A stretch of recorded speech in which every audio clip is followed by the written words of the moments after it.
अस्सलाम वालेकुम। ये अलामा मोहम्मद असद की कब्र है, उनका मकबरा है गरनाता शहर स्पेन का, जो मुसलमानों का अजीम कदीम शहर। यहाँ पे अलामा साहब मदफून हुए। 1900 में पैदा हुए ऑस्ट्रिया में। 1992 में गरनाता में इनका इंतकाल हुआ।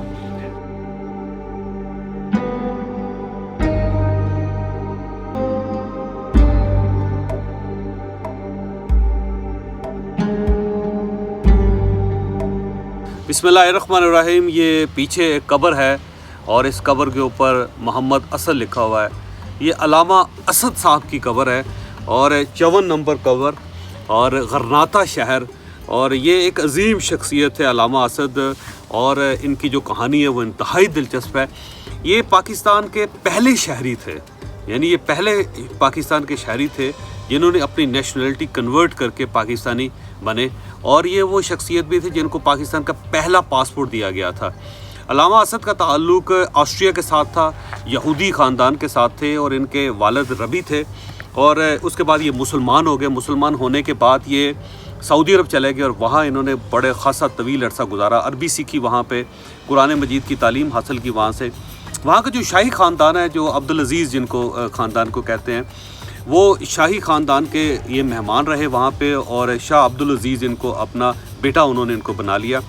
बाद में जब पाकिस्तान की तहरीक चली तो इन्हें ये पता चला कि पाकिस्तान एक नया मुल्क बन रहा है और एक नया इस्लामी मुल्क होगा और ये ज़बरदस्त किस्म का मुल्क होगा। तो ये इंडिया तशरीफ़ ले गए। अल्लामा इकबाल के साथ मुलाकात हुई।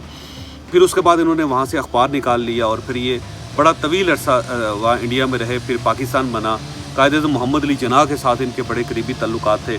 जब पाकिस्तान बना तो इन्होंने अपनी शहरियत, ऑस्ट्रियन शहरियत छोड़ी और ये पहले पाकिस्तान के शहरी बने, यानी ये पाकिस्तान के पहले शहरी हैं। इस हैसियत से पाकिस्तान का पहला पासपोर्ट इनको दिया गया और उसके बाद इनको अक़वाम मुत्तहिदा में मंदूब बनाया गया पाकिस्तान का। तो पहले ये नुमाइंदे थे अक़वाम मुत्तहिदा में, लेकिन फिर पाकिस्तान के अंदर जो सियासत हुई, उस सियासत से इतने दिल बर्दाश्त हुए कि फिर इन्होंने पाकिस्तान छोड़ दिया।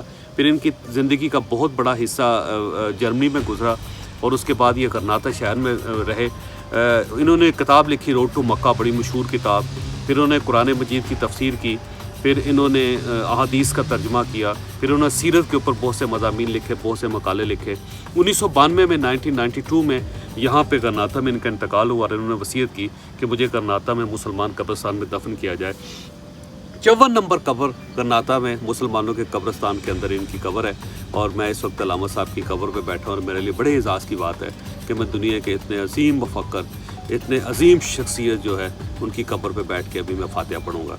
आपका बहुत बहुत शुक्रिया।